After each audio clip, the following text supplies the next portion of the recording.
আসসালামু আলাইকুম, কেমন আছেন সবাই? আজকে একটা ভিডিও নিয়ে আসছি। এটা হচ্ছে আমার ছাদ বাগানের ভিডিও। এটা আমি ছাদে এই যে ফ্রিজের ভিতরে কাঁচামরিচ গাছগুলা লাগাইছি। দেখেন কি পরিমাণ যে কাঁচামরিচ ধরছে, মানে কাঁচামরিচের বাম্পার ফলন হয়েছে।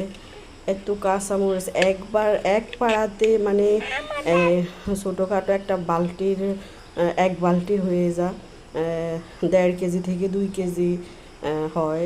আমার এখানে কাঁচামরিচ গাছ 4টা পিরিজ আমি লাগাইছি। এত পরিমাণ কাঁচামরিচ ধরছে, মানে ছাদ বাগানে আমরা যদি এরকম টুকটাক সবজি লাগাই, আমাদের ফ্যামিলির যে একটা চাহিদা আছে ওটা পূরণ হয়ে যায়।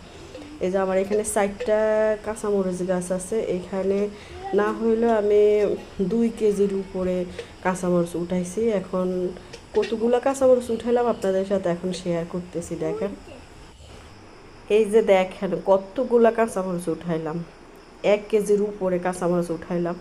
আসলে আমরা নিজেরাই একটু পরিশ্রম করি, তাহলে আমাদের সংসারের কিছু চাহিদা আমরা নিজেরাই পূরণ করতে পারি।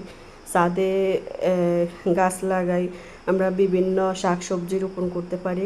আর এতগুলা কাঁচামরিচ তো লাগবে না, বাহিরে থাকলে পচে যাবে। ওই কারণে আমি একটা বক্স নিয়েছি, এটাতে একটা টিস্যু দিয়ে রাখছি যাতে ফ্রিজে রাখলে পানি না ঘামায়। এই কাঁচামরিচগুলো এখন আমি রেখে দেব ফ্রিজে।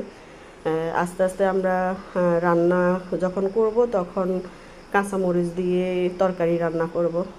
ভিডিওটা এই কারণে শেয়ার করছি, আপনাদের যদি ভালো লাগে অবশ্যই একটা লাইক দিবেন। আর সবাই চেষ্টা করবেন গাছ লাগাইতে।